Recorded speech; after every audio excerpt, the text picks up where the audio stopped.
Tepuk tangan buat Masya Allah. Habib, Masya Allah.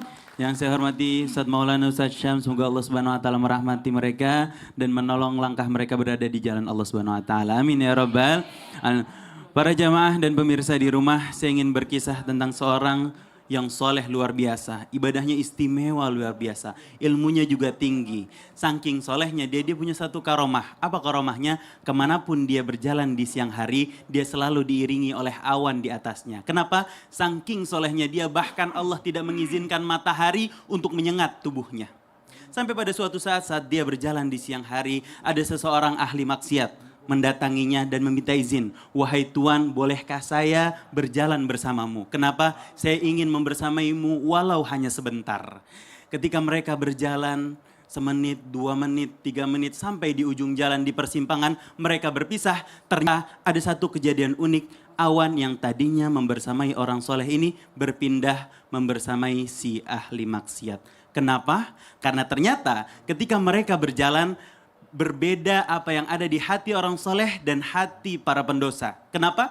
Di hati pendosa dia merasa, ya Allah, aku tidak pantas berjalan bersama dia. Ya Allah, terima kasih engkau memberikan aku rezeki berjalan bersama orang soleh ini. Ya Allah, berikanlah aku rezeki kesolehan sebagaimana engkau memberikan kesolehan kepadanya. Sementara yang berada di hati orang soleh, ya Allah, kayaknya aku gak pantas berjalan bareng dia. Aduh, gimana kata orang nanti kalau orang melihat aku berjalan bersamanya. Jangan-jangan aku akan dibilang ini, jangan-jangan aku akan dibilang itu. Dan lain sebagainya bercokol kesombongan di dalam hati orang soleh. Sementara bercongkol kerendah hatian di dalam hati pendosa. Sehingga Allah izinkan awan yang tadinya membersamai orang soleh beralih membersamai si pendosa karena kesombongan yang ada di dalam hatinya. Begitulah dosa dan hasad ketika masuk ke dalam hati seorang hamba. Kata baginda Nabi Muhammad SAW, al-hasadu ta'kulul hasanat kama ta'kulun narul hataba. Hasad itu ketika masuk ke dalam hati seorang manusia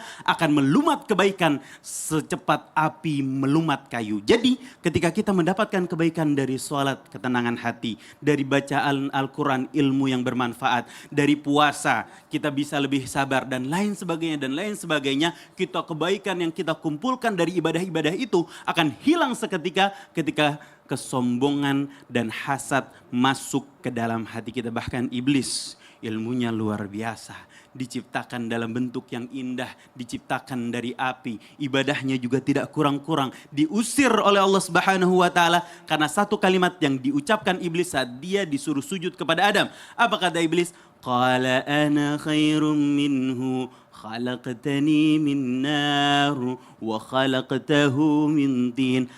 Ana khairun minhu, aku lebih baik darinya. Ya Allah, engkau ciptakan aku dari api, sementara engkau ciptakan dia dari tanah. Na'udzubillahi min dzalik.